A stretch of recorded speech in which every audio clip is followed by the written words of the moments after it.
Just 1 week after moving into our new home, my life turned into a nightmare. My neighbor, Penny Halpern, banged on my door, dragging her 14-year-old daughter, Monica, behind her. With a face twisted in anger, Penny accused my son, Benedict, of being a peeping Tom who watched Monica shower every day from his window. Monica sobbed, claiming she saw Benedict snapping explicit photos of her naked body. Then came the real motive. Penny looked me in the eye and demanded a staggering $100,000 as a settlement, threatening to call the police and ruin my son's life forever if I refused to pay. Furious at their blatant extortion attempt, I kicked them both out and slammed the door shut. I genuinely thought that was the end of their ridiculous scam. I was wrong. The next morning, I woke up to a terrifying commotion. Penny had maliciously rallied the neighborhood against me. A furious mob swarmed my entryway, screaming obscenities and calling my son a dangerous pervert who needed to be driven out. When I refused to let them inside without proof, the situation escalated violently.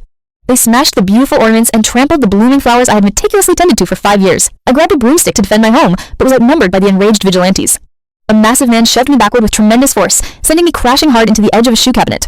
While I lay on the floor in excruciating pain, the feral pack of neighbors stormed past my battered body and barged directly into Benedict's empty bedroom. They began ransacking his carefully organized drawers like a ravenous pack of wild animals. Suddenly, Penny triumphantly held up a black digital camera, screaming that she had found undeniable proof of my son's guilt.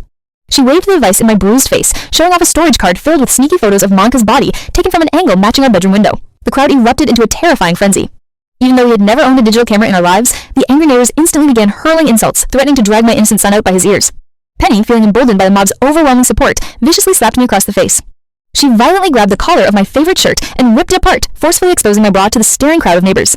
She maliciously screamed that they should strip me naked and take humiliating photos of my body. Just as I was desperately screaming for help, the local police officers finally arrived on the chaotic scene. Like a seasoned Hollywood actress, Penny instantly switched her demeanor. She burst into dramatic crocodile tears, hugging her daughter and feeding the officers a fabricated lie about how my terrible son had traumatized her child and posted naked pictures online. Monica sobbed pitifully in her mother's arms, flawlessly cementing their twisted victim routine. The serious police officers thoroughly examined the digital camera, clearly believing the incredibly damning physical evidence presented right before their eyes. They sternly ordered both of us to head down to the police station for a formal criminal investigation.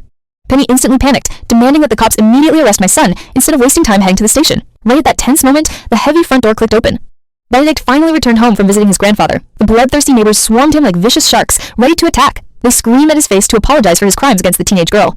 The police officers approached my bewildered son, sternly telling him that if he confessed to taking the illicit photos with the camera found in his room, they would consider letting him off with a lighter punishment.